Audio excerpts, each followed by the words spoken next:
Olá, boa noite.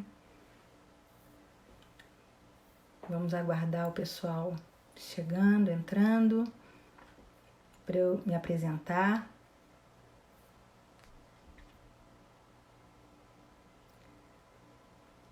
Boa noite a todos.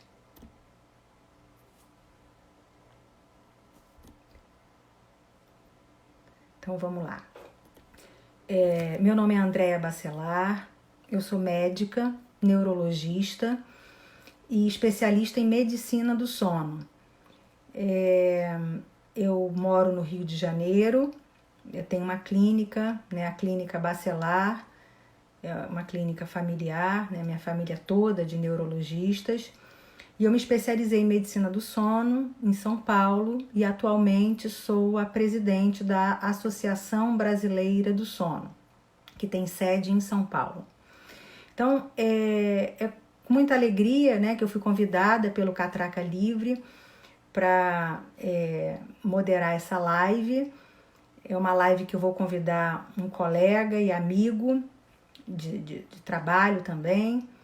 Ele vai se apresentar já, eu já vou convidá-lo para entrar na nossa live. E qual é a finalidade dessa live? Essa semana inteira a Catraca Livre dedicou para a gente falar sobre saúde mental e as questões do sono associadas à saúde mental nessa nossa pandemia.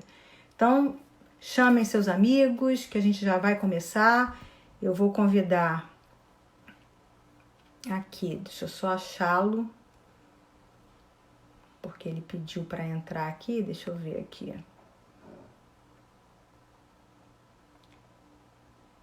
Doutor Alexandre, cadê você?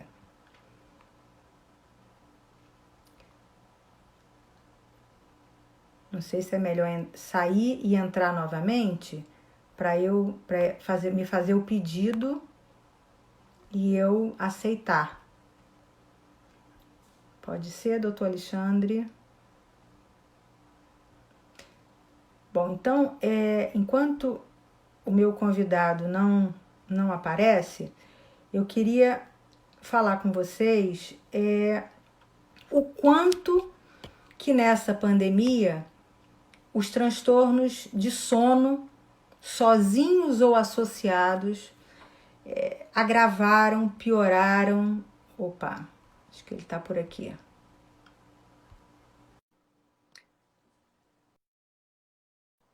Estou aguardando ele aqui para entrar. Está conectando. Oi, Olá, Andréia. doutor Alexandre. Boa Como noite. Tudo vai? bem? Tudo bem? Tudo. Olha, eu já me apresentei e eu queria que você se apresentasse. E eu já falei que a nossa live vai ser um pouquinho diferente, porque a nossa intenção é fazer esse bate-papo mesmo. E mais adiante a gente vai abrir para as perguntas que vão surgindo, né, ao longo do que a gente vai conversando. Claro. Primeiro, preciso lhe agradecer, doutora Andréia, presidente da Associação Brasileira de Sono, pelo convite para participar dessa live. Parabenizar o Catraca Livre por essa iniciativa, né, de promover uma semana de saúde mental e incluir o sono, o que usualmente é esquecido, a gente sabe bem disso, né, esse debate sobre sono, incluir, parabenizar sobre isso. E, bom, eu sou médico, sou psiquiatra, trabalho no Hospital das Clínicas de São Paulo, trabalho no programa de transtornos do sono, então, dentro do Instituto de Psiquiatria, e a gente lida justamente com essa relação entre os transtornos psiquiátricos e o sono. E achei muito interessante o tema dessa live, que é justamente essa questão do impacto da pandemia nessa relação entre sono e saúde mental. Então, Alexandre, para a gente começar a esquentar, como você, já nesses 3 meses que se passaram, está observando os seus pacientes antigos, novos, frente a essa questão do sono, associado ou não com alguma questão mental? André, a primeira coisa que eu te digo é, parece-me que as pessoas se sentiram mais motivadas a buscar tratamento. Eu nem sei, na prática clínica, se isso é um viés de busca ou se de fato os sintomas estão mais presentes. Mas parece-me que as pessoas se interessaram mais em buscar tratamento, seja pelas questões emocionais ou seja sobre o sono mesmo, porque a busca aumentou, isso sem dúvida. Os sintomas eles já estavam presentes, mas parece-me que eles estiveram, os sintomas sobre sono ou emoções, parece-me que as pessoas tiveram mais oportunidade de entrar em contato ou de perceber esses sintomas. Eu não sei se a questão do home office ou de maior disponibilidade dentro de casa permitiu que elas percebessem que algo não vai bem, já desde antes. Então, esse isolamento social necessário, esse confinamento que todo mundo está vivendo, o home office, parece que fez com que as pessoas pudessem olhar mais para si mesmas e perceberem o que já não estava bom. Agora, é inevitável que, e aí a gente já tem evidência científica recente sobre isso, né, falando sobre o impacto no sono e sobre a saúde mental. Na tua prática, o que você tem percebido? Olha, Alexandre, eu estou um pouco impressionada, porque não somente a busca, que infelizmente ainda é um pouco difícil. Primeiro porque profissional especializado em sono, nós somos poucos. O que a gente vem fazendo ao longo desses anos? Treinando, formando, difundindo para o não especialista também saber abordar e saber tratar o sono. As pessoas, quando começou essa pandemia, elas se confinaram e entenderam que médico em última instância. Então, não vou ao médico, não posso ir ao médico, é o que a televisão me diz. Só que o grande efeito colateral da Covid que eu vejo são os transtornos mentais, os transtornos de sono, que é um efeito colateral direto. Então, isso aumentou, triplicou, as queixas aumentaram em demasia. Mas aí vem a questão, o impasse. Eu não estou dormindo, eu estou mais ansioso, eu estava controlado e não estou mais, o remédio que eu fazia não funciona mais, eu estou usando o remédio do vizinho, eu estou me automedicando. E que médico que eu procuro? Aonde eu procuro? Aí veio a chamada telemedicina. Essa telemedicina, que para alguns é inacessível, como é isso, como funciona isso, existe um estigma que eu acho que o médico tem que estar na presença, eu tenho que estar vendo, se eu pudesse, estaria tocando, né? Mas eu acho que foi um grande avanço. Não sei nem como isso vai ficar lá depois que isso passar, né?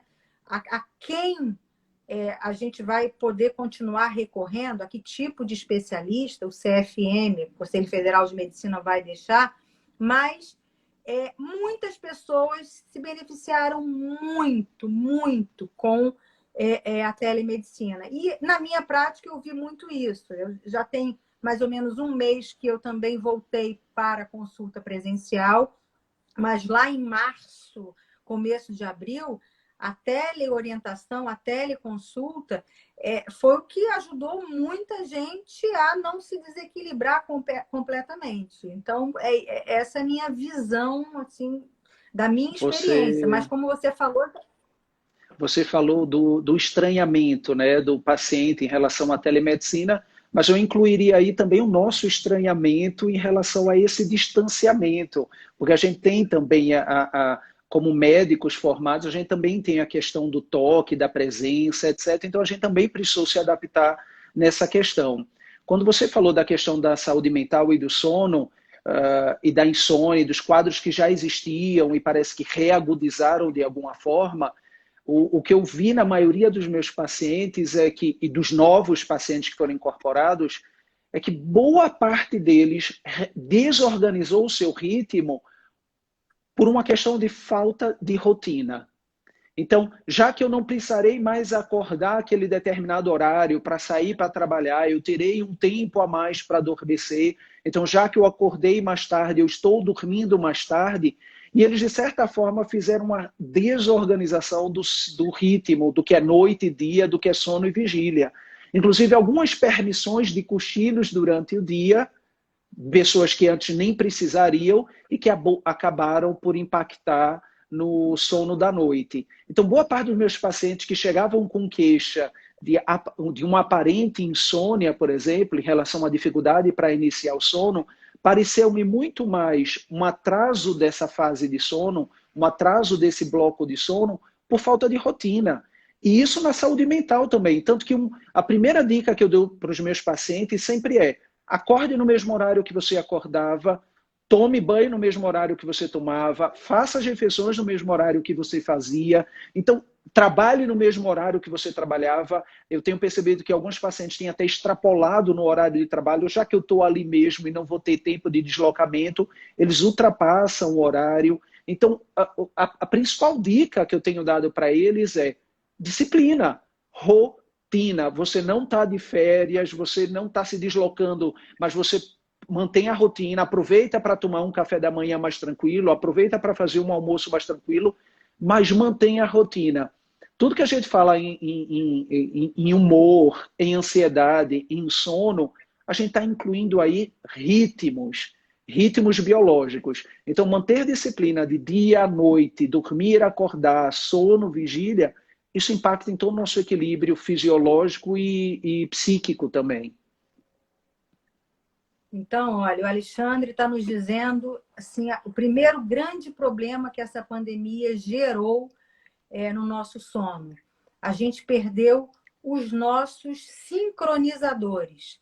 Então, se a gente tinha como sincronizador o despertador tocando às 6 da manhã, a entrada na escola do filho, o bater o ponto no trabalho, e assim sucessivamente, nosso horário de almoço, etc., de repente, quem não tinha tempo nenhum passou a ter tempo demais e não soube o que fazer com esse tempo. E aí foi diluindo esse sono durante as 24 horas, né? Eu durmo mais tarde, eu cochilo um pouquinho, eu durmo mais um pouquinho pela manhã. E aí a gente perdeu o parâmetro. Um grande problema, né, Alexandre? O sol. O nosso grande sincronizador, que é o sol, nós também temos que estar isolados e confinados. Muitas pessoas não tinham e não foram junto ao sol pela manhã para entender, para o nosso corpo entender. É dia, é claro, é vigília, é atividade. E o contrário também. Então, a gente ficou naquela penumbra, que não tinha nem o escuro total, porque as telas também começaram a fazer parte da nossa vida, né? A gente hoje não vive sem um tablet, sem um smartphone, sem um computador, porque é a forma que a gente tem até de se comunicar, ou no nosso trabalho, com a nossa família, etc.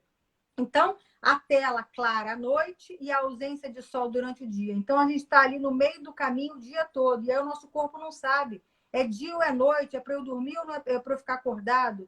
Né, Alexandre? Então, eu acho que esse aí foi o primeiro ponto importante. E nem toda moradia tem um ambiente tão claro assim dentro de casa, né? Então, sempre eu sugiro, abre as janelas, varandas, levanta as cortinas, afasta, porque até para tentar manter a privacidade, às vezes os apartamentos ou as casas elas são muito expostas na vizinhança, etc. As pessoas tendem a manter as suas cortinas, as suas persianas fechadas, porque elas passam pouco tempo em casa, então é muito mais do lado de fora. Então, quando você sai, se você vai a pé, transporte público ou de carro, você está se expondo à luz solar.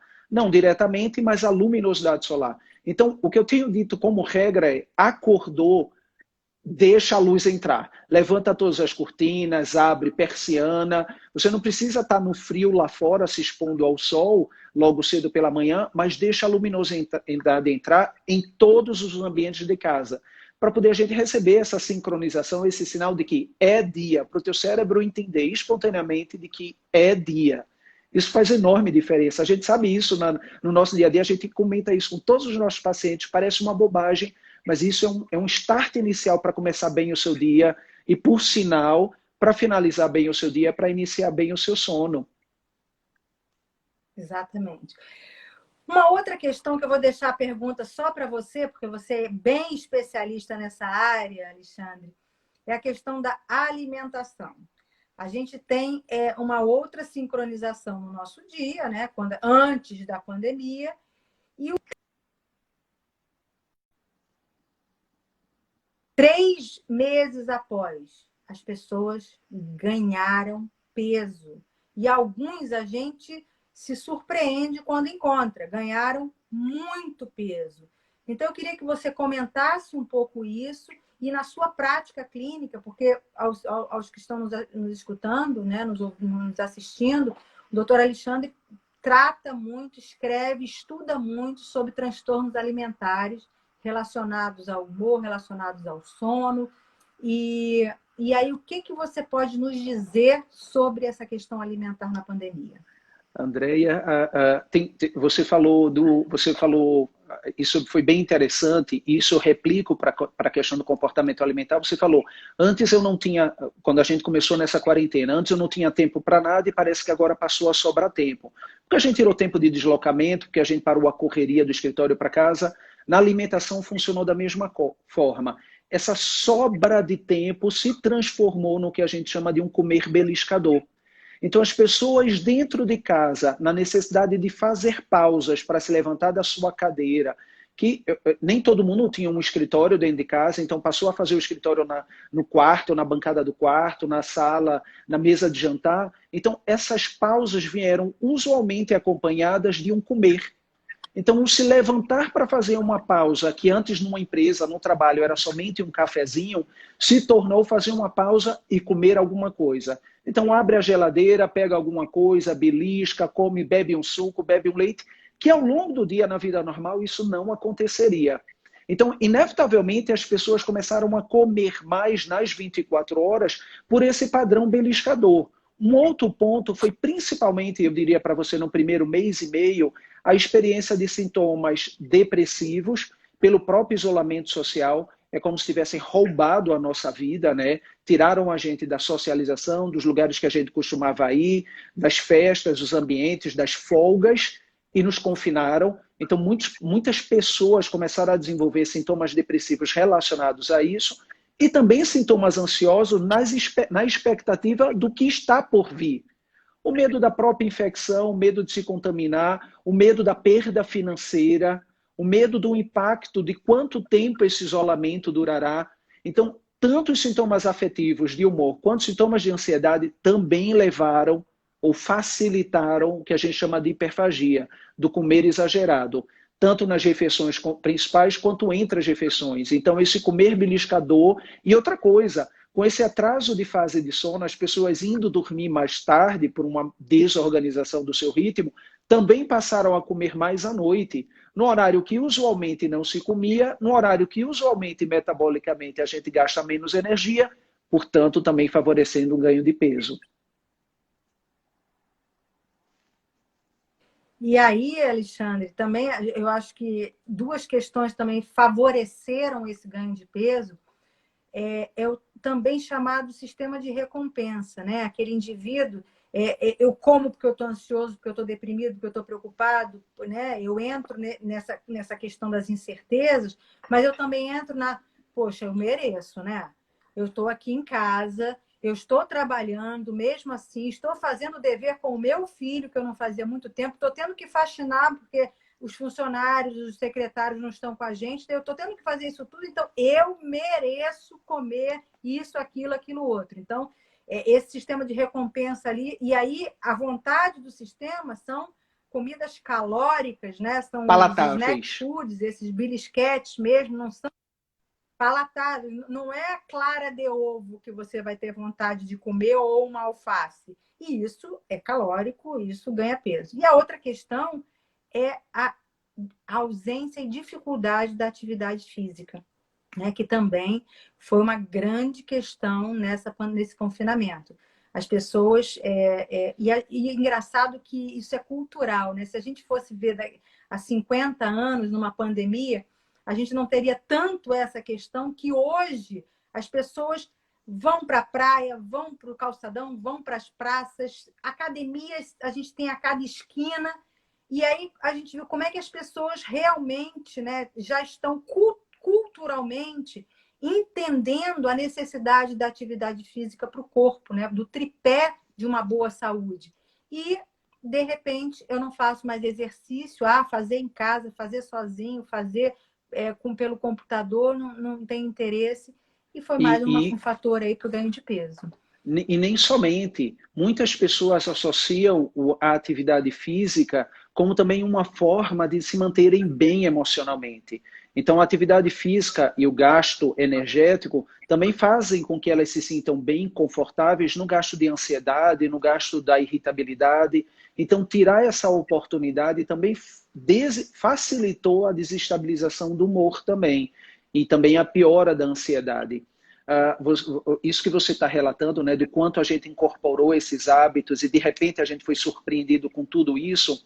Tem um trabalho que foi recentemente publicado avaliando justamente isso na pandemia, esses aspectos dessas situações novas. Os pais terem que se dividir entre o trabalho dentro de casa, o homeschool, né, a escola das crianças online, as tarefas domésticas, porque a gente está mais em casa, a gente suja mais a casa, a gente produz mais lixo também dentro de casa, e esse cuidado, a preocupação financeira e a manutenção do trabalho, e o quanto isso implicou na saúde mental, e mais do que isso, Andréia, o quanto a gente viu isso muito aqui no Brasil, tem visto muito isso aqui no Brasil, o quanto desrespeito às regras de isolamento social são motivadas por essa insatisfação.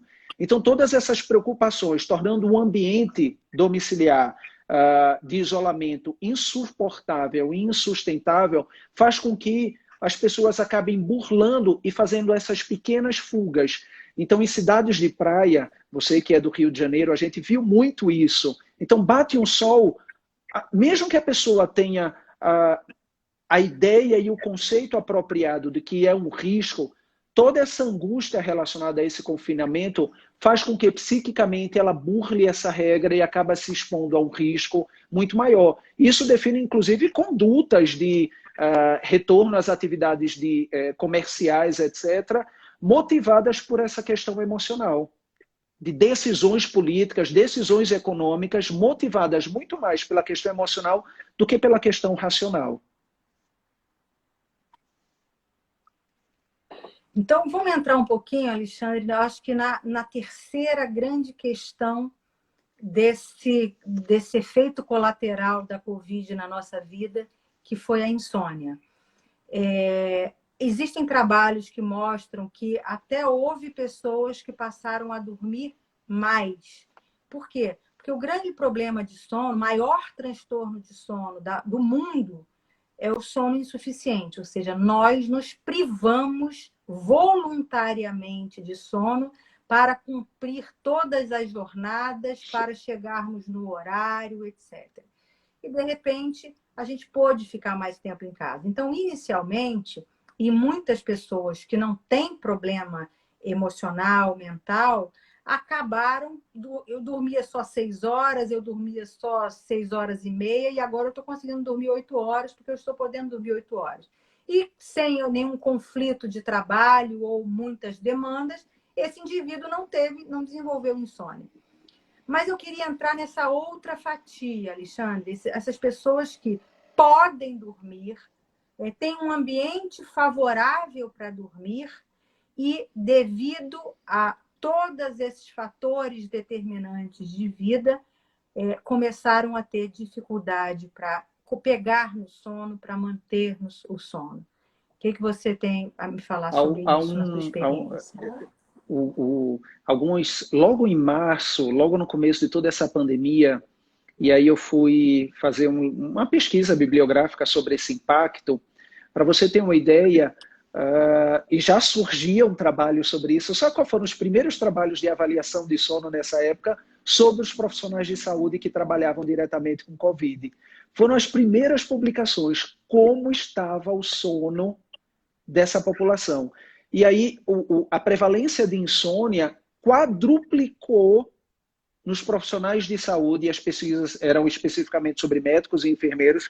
Então, a prevalência de insônia quadruplicou, não somente de insônia, mas também de sintomas depressivos, principalmente pela sensação de desamparo. e pelo afastamento da própria família, publicações da China, legitimamente da China. Então, essa prevalência quadruplicou de insônia nessa população. Depois começou a se ampliar para a população geral, também na China, na Itália e outros países da Europa, as publicações surgiram, mostrando também uma prevalência nessa fase de 2 a 3 vezes mais insônia do que habitualmente, de casos novos e de agravamento de casos antigos do que habitualmente se tinha. E a grande questão é, por que então? O que aconteceu com essa população que passou a dormir mal? Se isso era diretamente relacionado a ritmo, a situação, e a grande especulação era o impacto emocional modificando o sono dessas pessoas. Então, sintomas ansiosos, sintomas depressivos, experiências do transtorno do TEPT, transtorno do estresse pós-traumático, ou das pessoas que tiveram, porque também tem trabalhos que investigou isso, né? Como é que ficou essas pessoas que foram internadas em UTI, que passaram por isso, e como elas ficaram no pós-alta, ou mesmo de familiares que experimentaram isso, porque a família não podia visitar. Isso é uma realidade no mundo, aqui no Brasil também não é diferente. E essas experiências, elas levaram a uma ruminação de pensamentos, particularmente ruminação de pensamentos, que dificultava o início do sono ou fragilizava o sono com despertares ao longo da noite, dificultando o reinício do sono. Então, virou pior do que era antes, a síndrome do sono insuficiente, como você falou, né, da questão da privação de sono, e a insônia acabou se tornando muito mais frequente nessa fase de pandemia, mesmo algumas pessoas estando mais livres para dormir melhor, o que seria ótimo, né? Se elas eram tão privadas de sono e elas têm essa oportunidade, vamos aproveitar. Mas todas as dúvidas e questionamentos e inseguranças acabaram aumentando a prevalência de insônia, mesmo em que antes não tinha. E você mesma disse, né? Mesmo em que antes tinha, também passou a ser não respondedor, digamos assim, aos tratamentos que antes a gente instituía. A Academia Brasileira de Psiquiatria já fez uma publicação da pandemia no Brasil, mostrando que 70% dos pacientes sob controle ou ainda sendo ajustada a medicação, agudizaram, pioraram, agravaram. Estou falando de 70%.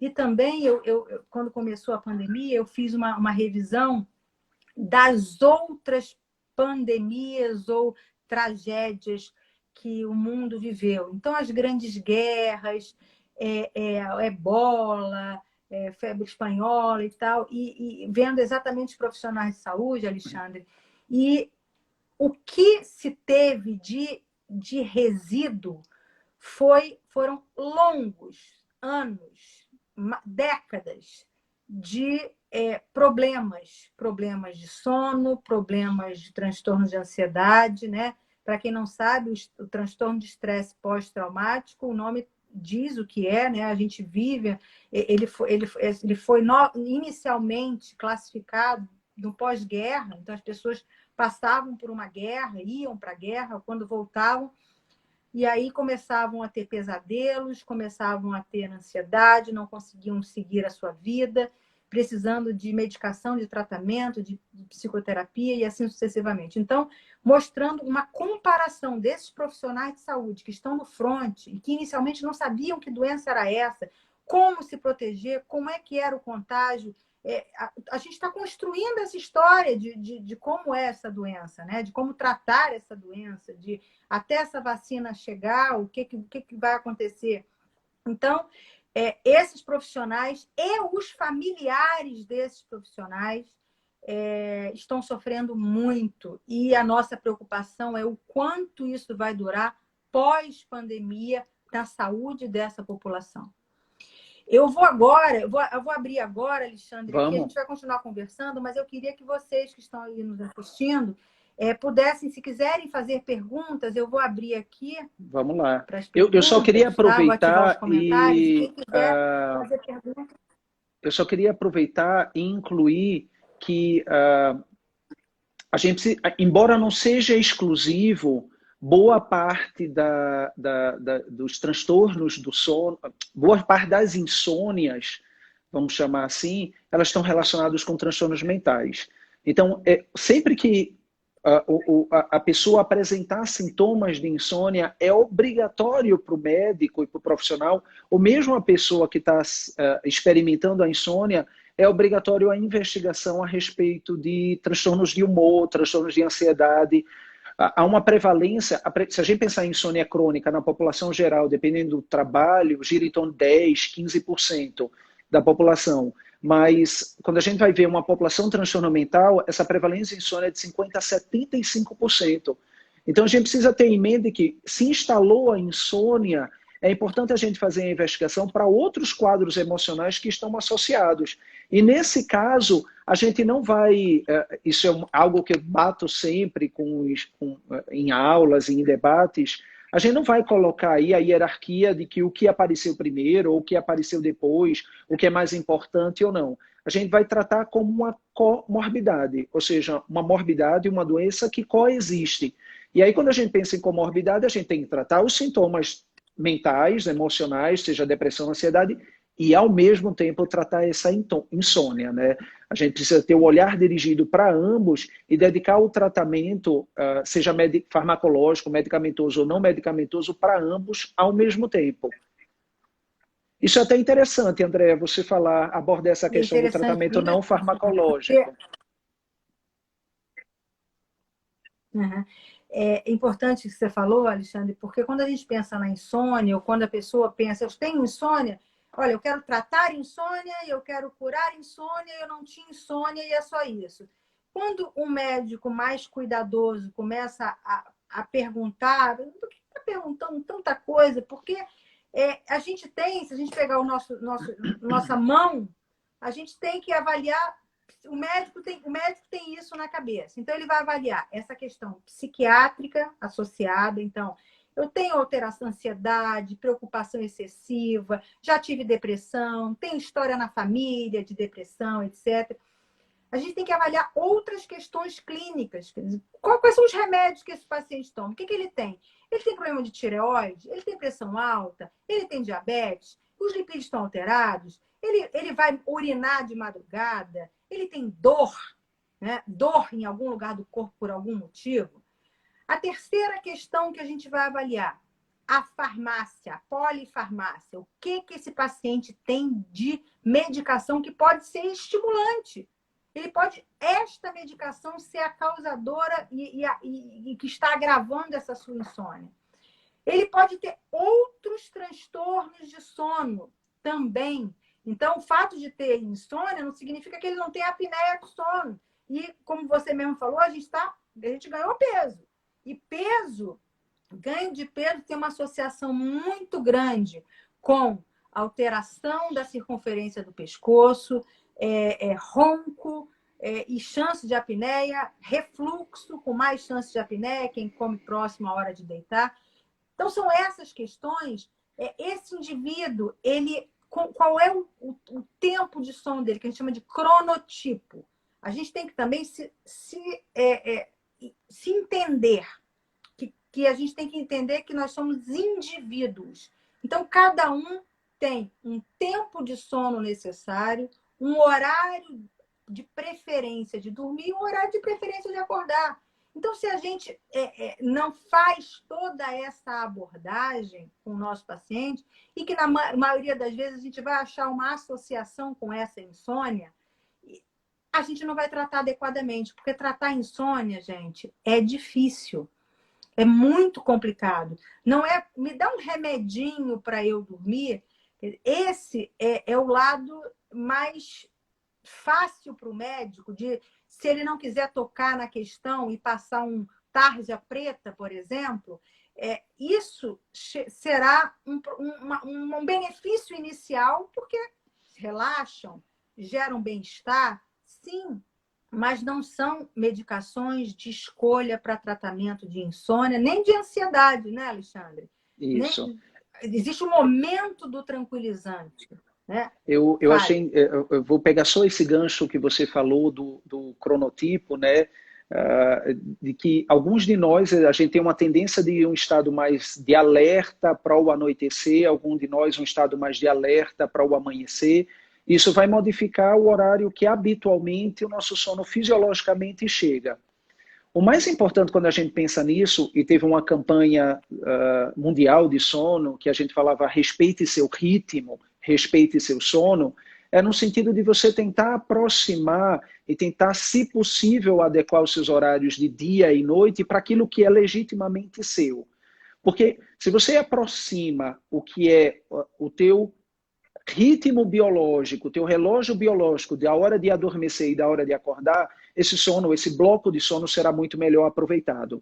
Teve uma pergunta aqui que falou sobre sono profundo e despertar no meio da noite, etc.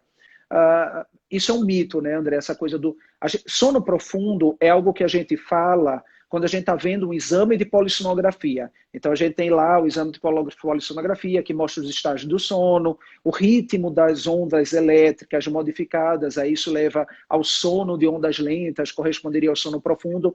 Mas, na prática clínica, sono profundo é dormir bem, é isso que importa. A gente não fica preocupado com estágios de sono ou não. A gente fica preocupado com a sensação reparadora desse sono. E é isso que você tem que ficar preocupado. Quando você que está nos ouvindo, a ideia é acordar no dia seguinte com a sensação de que, nossa, eu tive uma noite gostosa de sono. Essa noite gostosa de sono, em geral, deve girar em torno, para um adulto, em torno de 7 horas, pelo menos aí. Um pouco menos, um pouco mais, respeitando a individualidade de cada um, mas usualmente 7 horas. E não importa se a pessoa... E agora tem uns dispositivos, uns aplicativos eletrônicos que apontam para a gente que você teve tantos por cento de sono profundo. Isso é mito. Não, infelizmente, só pelo celular que está ali do lado, isso não importa. O que importa é você acordar no dia seguinte com a sensação de que eu tive um sono reparador, eu tive um sono de boa qualidade. Eventualmente despertar no meio da noite com um retorno breve ao sono, isso é considerado normal. Às vezes um desconforto corporal, como você mesma citou, dor, às vezes um barulho na rua, já que a gente não tem um isolamento acústico tão perfeito. Então, eventualmente despertar no meio da noite e rápido reinício do sono e sem repercussão diurna, isso também não quer dizer que seu sono é ruim. As pessoas também têm um mito, Andréia, do sono perfeito, né? Todo mundo acha que precisará dormir às 8 horas e que isso é o sono ideal. A gente não raramente atende pacientes que dizem, mas eu sei que eu preciso dormir 8 horas. E quando a gente vai investigar, a pessoa está muito bem compensada, leva muito bem o seu dia, dormindo 6 horas e meia, 7 horas. Então, se você respeitar seu ritmo e ter a sensação de que o sono é de boa qualidade e não tem qualquer repercussão durante o dia, seja emocional, atenção, concentração, sensação de fadiga, alteração de humor, tá tudo bem com o seu sono.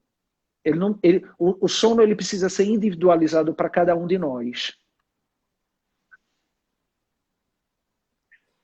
Joia, Alexandre. Então, a pergunta, quando a pessoa faz a pergunta assim, como é que eu sei que eu preciso de tantas horas de sono? É isso. Eu acordo e tenho um bem-estar físico e mental para viver aquele dia. Aí eu vou entendendo qual foi o meu melhor horário. Eu sou mais vespertino? Eu sou mais matutino? Nossa, com 8 horas de sono eu fico bem. Não, eu só fico com 9. Não, com 7 eu fico ótimo. Então, isso é que a gente tem que avaliar. Agora, quando o seu sono fragmenta, né, que houve uma pergunta ali, eu acordo várias vezes. Algumas vezes eu tenho um tempo acordado longo durante a noite. Uma outra pergunta foi dito que eu acordo de madrugada e não consigo mais dormir frequentemente. Não me sinto bem com isto. Isso significa dizer, olha, alguma coisa está acontecendo na noite. Se não foi, logicamente, um estímulo externo, barulho, lá o que ele acordou, se isso está acontecendo com uma certa frequência, a gente precisa investigar, sim. Aí, o que está acontecendo para esse sono não ser reparador e você não ter um sono contínuo à noite? O que está te despertando? Algumas vezes é fato. Não, olha, eu desperto porque minha bexiga está cheia e eu tenho que ir ao banheiro. Que aí a gente tem que investigar causas de noctúria. Existem várias. Diabetes, hiperplasia prostática, apneia do sono. Então, a gente tem que avaliar outras questões. Mas despertar precoce, com uma outra pergunta eu vou te responder com isso, se a insônia leva à depressão. E aí o Alexandre já falou para a gente que não importa o que veio antes, o ovo ou a galinha. Às vezes a manifestação primeiro é insônia, para depois ter depressão. Inicialmente é só alteração de humor, tristeza, isolamento, dormindo bem. E depois aparece a insônia. Então, aparecendo um dos dois, ou eu não tenho nada disso, mas eu não consigo manter o meu sono, a gente precisa investigar isso. Uma das ferramentas objetivas é a polissonografia, esse estudo do sono, que hoje a gente tem alguma facilidade, alguns locais fazem no domicílio polissonografia completa, que avalia a parte neurológica, avalia a parte respiratória. Às vezes a gente tem que ir para um laboratório de sono. Acho que a maioria dos estados do Brasil já tem algum centro de polissonografia. Muitas operadoras de plano de saúde cobrem esse exame de polissonografia. Infelizmente, instituições públicas, na grande maioria, as que possuem laboratório de sono, funcionam mais para essas pesquisas. Isso que a gente tem que fazer para definir o que é bom, o que não é bom, o que funciona, o que não funciona.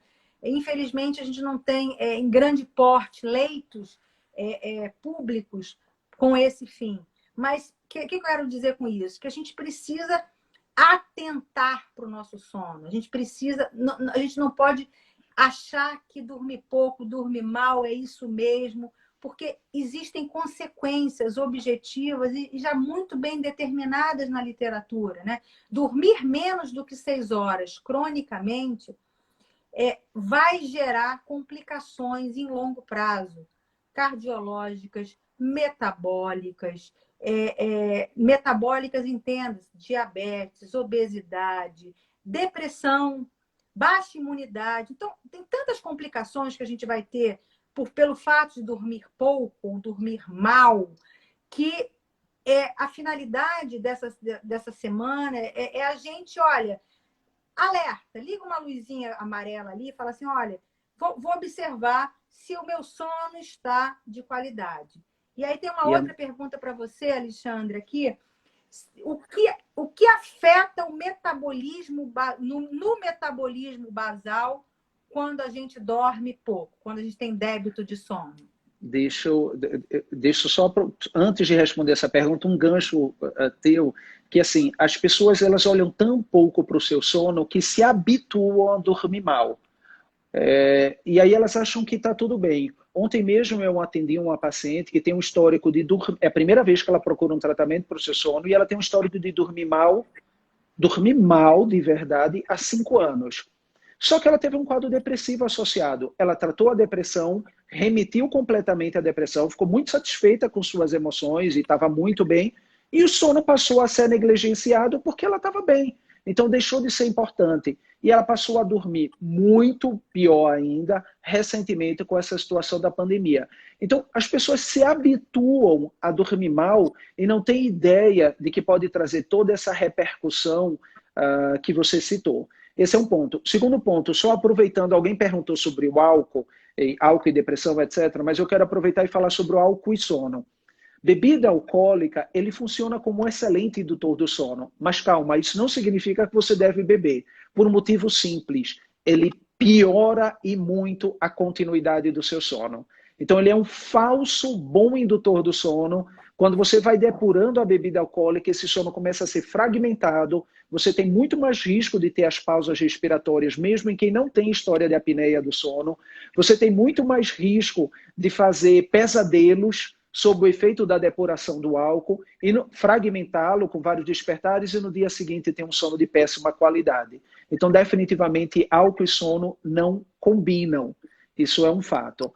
Em relação a essa questão metabólica e sono, tem uma série de trabalhos que mostram que a privação do sono, seja uma privação autoimposta por conta da modernidade, a pessoa acaba disponibilizando poucas horas de sono de fato efetivo para dormir, ou seja relacionado à insônia, e isso leva a um encurtamento do tempo total de sono, Alguns moduladores relacionados ao apetite, eles acabam tendo a sua curva de aumento de circulação no sangue, o que a gente chama de nível sérico, achatado. Então, tem alguns moduladores de controle do apetite, promotores de saciedade, que atingem o seu pico máximo durante a noite. Por isso que a gente consegue ficar 8 a 10 horas no período noturno sem sentir fome e acordar de manhã para tomar seu café da manhã sem desespero, etc. Em que outro momento do dia a gente fica 10 horas sem comer? Então, a gente tem alguns moduladores que estão lá no seu nível sérico aumentado, que vai repercutir no controle alimentar durante o dia. E a privação de sono ou a própria insônia impede que esses hormônios, que alguns desses hormônios atinjam o seu nível habitual, aumentando, por exemplo, o consumo ou mesmo a impulsividade alimentar durante o dia, inevitavelmente favorecendo o ganho de peso. Então, isso é só mais um dos exemplos que a gente tem em relação a negligenciar o próprio sono. E nessa pandemia, né, Alexandre, muita gente ingeriu muito mais bebida alcoólica. Há relatos de ingestas diárias, não só frequência, como volume, né, como quantidade de álcool, sim. Isso interfere no metabolismo basal também, porque ele é bem calórico, interfere muito no sono, interfere no grau de alerta, na qualidade durante o dia. Então, interfere quimicamente não é por aí, no não é a funcionamento cerebral. solução. E aí, modificando esse funcionamento cerebral, o principal risco é a dependência química, que a pessoa vai inserindo no dia a dia um pouquinho de álcool, de bebida alcoólica, cada dia, mantendo, e sem se dar conta pode se tornar um dependente. Então, definitivamente, essa socialização... O que eu tenho costumado dizer, André, para ser bem taxativo, não faça nada hoje que você não costumava fazer antes. Então, tente manter a sua rotina como costumava ser, apesar do confinamento. Não inclua e tente não excluir hábitos que antes não existiam. Ok, mas a gente também tem que falar, e muitas pessoas começaram a ter bons hábitos, novos hábitos, mais saudáveis nessa pandemia. Eu também tenho esses relatos, também não vamos só criticar. Houve uma pergunta aqui se essa live vai ser gravada. Sim, irá no IGTV. Assim que acabar, a gente vai gravar essa live. Sobre paralisia do sono, muito rapidamente, né? Que é você acordar e não conseguir se movimentar. Um relato de uma pessoa que isso vem acontecendo com frequência na pandemia. Paralisia do sono, ela pode acontecer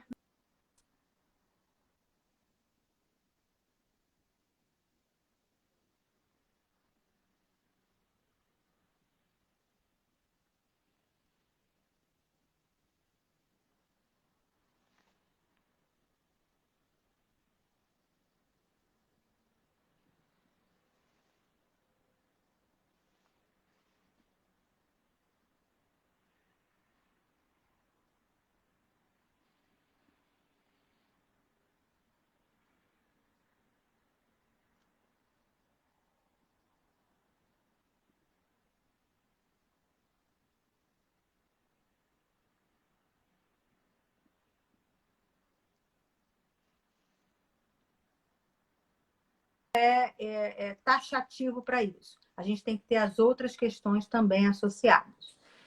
Também se falou aqui de medicações, né? Eu acho que medicação a gente tem que entender que é individual.